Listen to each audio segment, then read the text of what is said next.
রাজনীতির বাইরেও আছে অনুভূতি, আছে সম্পর্ক, আছে কষ্ট।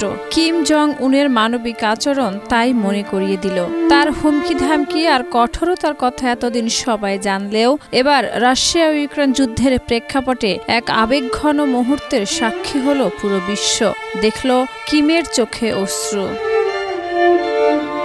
উত্তর কোরিয়ার নেতা কিম জং উন সম্প্রতি রাশিয়া ইউক্রেন যুদ্ধে নিহত রুশ সেনাদের অন্ত্যেষ্টিক্রিয়ায় অংশ নিয়ে তাদের শিশু সন্তানদের জড়িয়ে ধরে অশ্রুসিক্ত হয়ে পড়েন।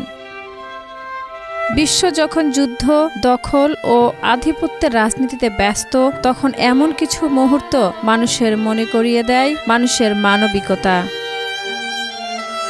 পিয়ংইয়াংয়ে অনুষ্ঠিত বিশেষ ওই অনুষ্ঠানে উপস্থিত ছিলেন রুশ সরকার এবং উত্তর কোরিয়ার উচ্চ পর্যায়ের প্রতিনিধি দল। কিম জং উন বলেন, এই শিশুরা শুধু তাদের বাবাদের হারায়নি, তারাও একটি যুদ্ধের মূল্য চুকাচ্ছে। এই দুঃখ শুধুমাত্র রাশিয়ার নয়, আমাদের সবার।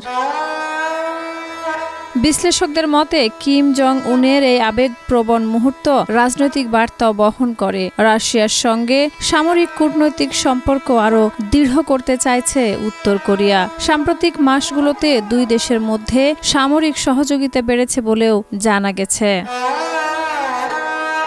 এমন এক সময়ে কিম জং উনের এই মানবিক আচরণ অনেককে নাড়া দিচ্ছে, যখন বিশ্বজুড়ে যুদ্ধের বিভীষিকা নিয়ে উদ্বেগ বাড়ছে। তবে এর পেছনে রাজনৈতিক কৌশল রয়েছে কিনা সে প্রশ্ন উঠছে আন্তর্জাতিক মহলে।